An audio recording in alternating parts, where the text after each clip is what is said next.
Peut-être connaissez-vous la peinture de Léon Augustin l'Hermite, peintre de la fin du XIXe siècle. Sur son tableau, représenté ici, intitulé « La paye des moissonneurs », peint en 1882, on voit un vieux moissonneur et sa faux, un homme, le teint hâlé, assis sur un banc de pierre, solennel, harassé par le labeur. Il vient chercher sa paye du jour.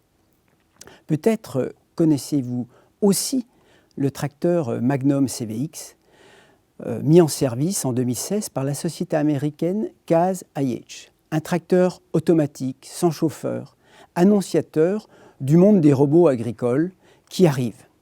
À peine 150 ans séparent ces deux images.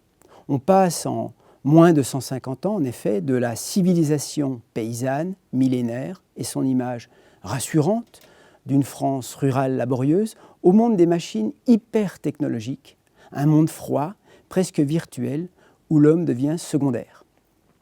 Mais les changements qui ont touché la paysannerie sont aussi démographiques et sociaux. En France, en 150 ans, la part des actifs agricoles dans les actifs totaux est passée de 52 à environ 3%. Le progrès a révolutionné la société paysanne traditionnelle française. Une révolution silencieuse qui a redéfini les rapports de l'homme à son environnement, qui est en fait une révolution de civilisation sans précédent. Notre objectif ici est de donner à voir les transformations d'agriculture par une approche chronologique pour discuter l'idée de progrès en agriculture. La thèse proposée est de supposer que le progrès dans la société globale, par des chocs successifs, a conduit à la fin de la civilisation paysanne qui a laissé la place à l'installation d'un secteur agro-industriel dans lequel l'exploitation agricole familiale, qui n'en est plus qu'un acteur, a été vue comme la réalisation du progrès en agriculture. Mais l'exploitation agricole familiale, symbole de la réussite du projet agricole national et européen, est cette fois elle-même mise en difficulté par un monde qui se libéralise, s'accélère, s'urbanise, et dans lequel elle paraît de moins en moins adaptée. L'actuelle révolution numérique qui traverse l'agriculture questionne encore plus l'autonomie de la décision et le sens profond du métier et finalement du progrès en agriculture. Revenons cette fois sur les paysans et la civilisation paysanne qui aura duré 1000 ans et qui s'est éteinte en France dans les années 1960 au moment des Trente Glorieuses. Les paysans n'existent plus. Le progrès a tué le paysan. Mais finalement, qu'est-ce qu'un paysan? Alors, il faut lire Marc Bloch, Georges Duby ou encore Henri Mandras pour en avoir une idée plus précise. Paysan, c'est un état, une condition, ce n'est pas un métier. La préoccupation première du paysan est d'assurer son autosuffisance alimentaire. Pour cela, il lui faut deux ressources fondamentales. Tout d'abord, du travail. Et c'est lui qui le fournit. Le paysan travaille. Le travail est une de ses valeurs essentielles. Pour produire son alimentation, il n'a que ses bras et sa houe, comme ici dans le tableau de Millet, L'homme à la houe, peint vers 1860-1862. Il lui faut aussi de la terre, car cultiver la terre reste le meilleur moyen pour produire son alimentation. Par conséquent, le paysan est attaché à la terre, sa deuxième ressource fondamentale. L'objectif n'est pas de croître, l'objectif est de se renouveler. La sécurisation foncière est alors essentielle et passe souvent par l'acquisition foncière. Le paysan est aussi avant tout autonome et polyvalent. On ne doit pas le considérer comme un professionnel de l'agriculture. Ses savoir-faire sont étendus. Et le paysan, parce qu'il dépend des ressources locales, est marqué par ses rapports spécifiques à l'espace et au temps. Son rapport au temps est particulier. Le temps est circulaire. C'est la semaine qui revient, ce sont les saisons qui défilent, les générations qui se renouvellent et qui se perpétuent. C'est le monde de l'éternel recommencement. Le futur ressemble au passé, l'économie est circulaire et de fait autarcique.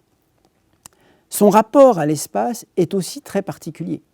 L'espace, c'est la terre des anciens, c'est une valeur, un patrimoine, car la survie du paysan en dépend. Mais la terre est aussi un espace productif, façonné par les relations fortes entre les ressources disponibles qui sont ancrées, les conditions environnementales spécifiques, les savoir-faire locaux, les valeurs et la taille des groupes humains. C'est cette alchimie qui façonne le terroir, le finage et les paysages originaux comme l'oliveraie sur fond d'Alpi, magnifiquement représenté ici par Vincent van Gogh en 1889. Cette civilisation paysanne s'est transformée sous l'effet de la révolution industrielle. C'est le monde global qui, en s'industrialisant, en exploitant de nouvelles énergies et en s'urbanisant, qui a modifié de l'extérieur cette société paysanne en provoquant un exode rural sans précédent au XIXe siècle et au début du XXe.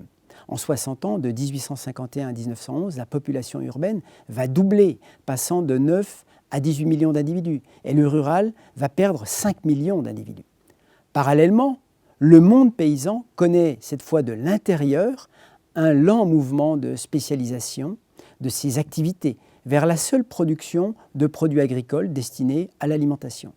L'agriculture, insuffisamment concurrentielle avec l'industrie, abandonne la production d'énergie, de textiles, le lin, la soie, la laine, de plantes tinctoriales, de divers sous-produits, que l'industrie chimique va en particulier prendre en charge.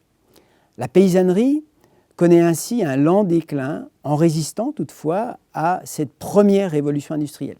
Mais tout va s'accélérer avec la phase de reconstruction et d'industrialisation de l'Europe qui marque l'immédiate après-guerre. Cette civilisation paysanne n'est pas adaptée pour relever le défi de la création d'un appareil agro-industriel permettant de nourrir pas cher et en assurant la sécurité alimentaire d'une population urbaine en croissance. Alors, les années qui suivent la fin de la Deuxième Guerre mondiale annoncent une deuxième révolution industrielle, mais aussi une révolution agricole, dite révolution silencieuse, comme l'a nommé Michel de Bâtisse, grand syndicaliste agricole, dans un ouvrage en 1963. Le projet de reconstruction de la France des années 50 va ainsi toucher à la fois de l'extérieur et de l'intérieur la société paysanne. Tout d'abord, la paysannerie, encore nombreuse, est de fait une réserve de main-d'œuvre qui va fournir à l'industrie une force de travail peu formée, mais travailleuse et bon marché, à une industrie en croissance exceptionnelle qui a du travail à distribuer. On dénombrait en 1955 2,3 millions d'exploitations et 6,2 millions d'actifs, soit 31% des actifs totaux. En 1970, il n'y avait déjà plus que 1,6 million d'exploitations pour 3,8 millions d'actifs. En 15 ans, l'agriculture perdit 700 000 exploitations agricoles, 2,4 millions d'actifs. Ce deuxième exode, plutôt agricole cette fois, fut fulgurant. C'est le projet de reconstruction de l'après-guerre qui va aussi toucher cette fois directement la société paysanne. L'État français et l'Europe engagent une politique agricole spécifique, ambitieuse, qui met en œuvre le projet agricole défini par le traité de Rome en 1957. Il s'agit de rendre l'Europe autosuffisante, de stabiliser les marchés pour stabiliser l'horizon économique des agriculteurs, pour qu'ils investissent et baissent leurs coûts de production, pour être capables finalement de fournir des denrées alimentaires à prix faible et stable pour le consommateur. C'est aussi de tendre vers la parité de revenus pour les agriculteurs avec les autres catégories socio-professionnelles. Ce projet vise aussi à faire de la France la première puissance agricole européenne. Ensuite, sur le plan technologique, avec le plan Marshall, c'est la machine, le tracteur qui chasse le geste auguste du semeur et qui va permettre des gains de productivité du travail énormes. Pour mettre en œuvre la politique, pour créer un secteur agricole et agro-industriel performant, l'État s'appuie sur un ministère de l'Agriculture tout puissant qui doit accompagner la restructuration de la production primaire en s'appuyant sur la création d'une industrie agroalimentaire florissante. Mais pour que le progrès pénètre la paysannerie, il faut s'appuyer sur les plus performants, les plus ambitieux, les plus dynamiques. Ceux-là sont les jeunes. Ils sont groupés dans la jeunesse agricole catholique, la JAC. L'association entre la JAC et l'État va conduire à l'idée originale de cogestion de la politique agricole qui va permettre d'intégrer l'agriculture dans l'économie globale. C'est un succès. Ensuite, à l'échelle microéconomique, celle de la ferme familiale, les jeunes vont chasser les vieux, chasser leurs parents, comme l'écrit Henri Mandras dans son ouvrage de 1967, La fin des paysans. Mandras montre dans cet ouvrage les réticences de la société paysanne traditionnelle à accepter toute innovation. Mais surtout, son ouvrage fut controversé car Mandras avait eu l'audace de démontrer que là, devant nous, était en train de disparaître une civilisation en silence, sans que nous nous en rendions compte. C'en était alors fini de cette civilisation paysanne qui aura duré 1000 ans. Les jeunes agriculteurs vont trouver dans ce projet agricole la possibilité de s'émanciper, de se libérer du joug de la famille plurigénérationnelle, où le patriarche tout-puissant ordonnait les destinées de la cellule familiale. La solidarité familiale intergénérationnelle est alors remise en cause par le jeune couple moderne à la base de l'exploitation agricole familiale dite à 2 unités de travail humain, le mari et sa femme. Pendant cette révolution silencieuse, le levier du développement de l'exploitation, c'était de favoriser finalement les plus aptes à maintenir la continuité de l'unité économique qui ferait vivre une famille. Ce projet défendait un idéal de la famille autonome, moderne, entrepreneuriale, prospère, transmissible, à parité avec les autres citoyens, une sorte de petit capitalisme rural à taille humaine. Pendant une trentaine d'années, entre 1960 et 1990, se mettra ainsi en place une politique qui visera à accompagner le modèle de l'exploitation familiale en jouant sur 2 leviers principaux. Tout d'abord, une politique de soutien des prix pour stabiliser l'horizon économique et inciter les agriculteurs à investir.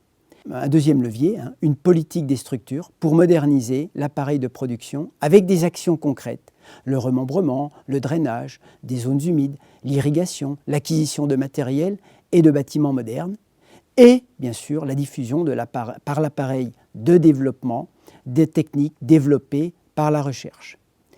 Alors que la paysannerie avait produit tous les biens qui pouvaient assurer la survie du groupe social, la révolution silencieuse s'appuie sur la création d'un appareil agroalimentaire puissant en charge de transformer et de vendre la matière première agricole fournie par ceux qui deviennent des exploitants agricoles. En effet, la nouvelle agriculture qui émerge est organisée autour de la division technique et sociale des tâches, cantonnant l'agriculteur à la production standardisée de lait, d'animaux vifs, de céréales pour l'industrie agroalimentaire. Et l'exploitant n'est plus qu'un maillon d'un secteur agro-industriel qui englobe l'agrofourniture et l'agroalimentaire au service d'une société tertiarisée et urbaine.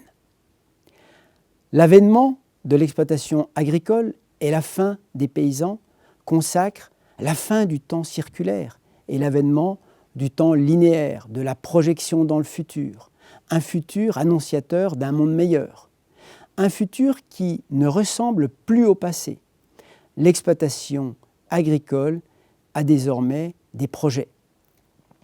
Les exploitations agricoles s'engagent alors, dès les années 1960, dans la course effrénée à la compétitivité qui passe par le productivisme, produire plus pour baisser les coûts et augmenter les revenus des agriculteurs.